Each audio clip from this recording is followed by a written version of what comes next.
Hi guys, I'm Mogu and you're watching Mogu and Friends. On this topic, I'm gonna show to you travel tips in Boston, or like Boston edition. Right? So, first off, after you squared away, if you didn't watch the first part yet, or the travel tips, I recommend you to watch it. If you did, then you're already squared away with the two most or major topics that you need to consider before you travel. Okay, so um, today we're gonna talk about three main topics. First off is like hotel. Well, if you already figure out the hotel, you need to make sure that your hotel or the place you're staying is close to the public transport, because I do not recommend you getting any cars in Boston. Boston drivers are really crazy. The roads are really crazy, and it's traffic. So I would really recommend you to use transportation.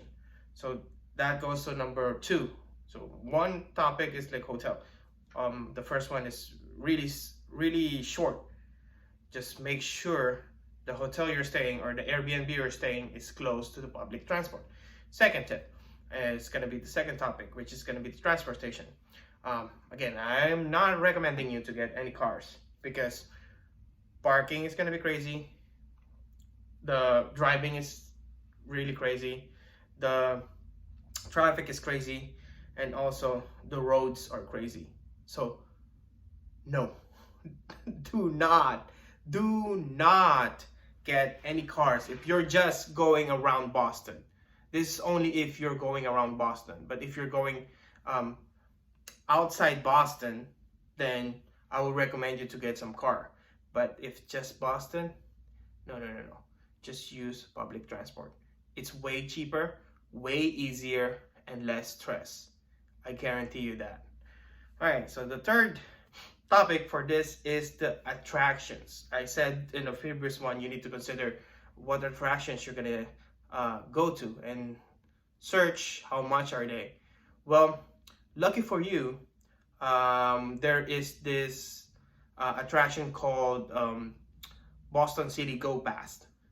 So in the Go Pass, I know a lot of state has it too, but it's really a cheaper way to bundle all the attractions that you want to go to.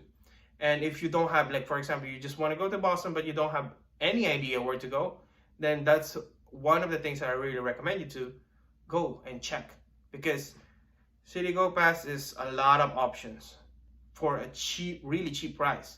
So example, I'm just gonna give you an example because we stayed here for like what, 3-4 days in Boston, and we pretty much use everything in the choices in the City Go Pass.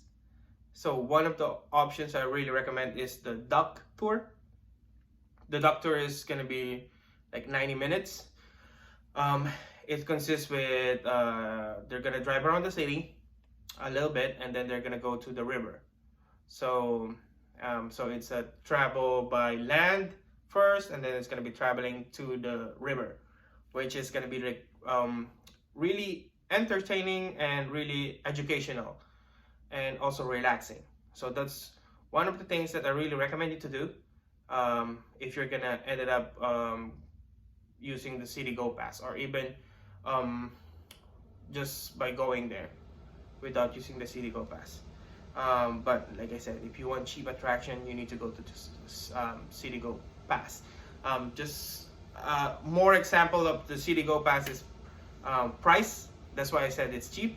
It's because if you're gonna go there in this duck tour, it's gonna cost you like $45 per person. But in the City Go Pass, if you buy how many days, it will only cost you a ballpark of like 120, which is and you have a lot of options. I really can't tell you how cheap it is if you do the City Go Pass compared to like going on those separate attractions. So like I'm just gonna give you a ballpark example, okay? We went to aquarium, we went to the City Duck Tour, we went to a cruise, and we also went to the bike rentals. So for me, I spent like 150, and just for the 4 attractions, but we did more than the 4 attractions. These are just the major attractions that I want to tell you so that you can compare how cheap it is if you get the City Go Pass. So like the aquarium itself, it's $32 per adult. The duck tour is $45. The bike rental is $45. The what did I say the other one? The cruise is $50. So just for the 4 of those, if you're gonna buy it separately, it's gonna run more than the $150 that I paid. But then again, I told you there's more things that the City Go Pass offers. So that's why I'm recommending you those the City Go Pass. But okay, then things that you can consider with the City Go Pass as well, or like cheap attractions, is there's a lot of free parks that you can go here, and just by walking around, you're gonna hit a lot of things, and most of them are like free. Like for instance, if you want to go to Chinatown, there's a lot of food places in there. There's like a lot of parks that are free. You can like sit around, walk around, and enjoy the view. There's also like the pier, which is really good, like really free if you're just gonna walk around. There's also like the river. Like I told you, there's a river in Boston, and it's close to the mall. I can't remember what the name of the mall is, but it's close to a mall, and it's really nice just to walk around Boston. And for the next video I'm gonna show you guys, or like tell you what to do with the City Go Pass, or what attractions are good to the City Go Pass. And before I leave, I'm gonna tell you for the transpo, I told you don't use car, use in California we call it BART, but here they call it like something with a T. It's basically the train system.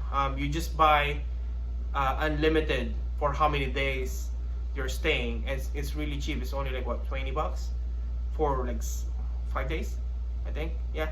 So $20 to use the train station, and I kid you not, it goes everywhere. The train station has connections, so you just need to like hop on, hop off, and then you're gonna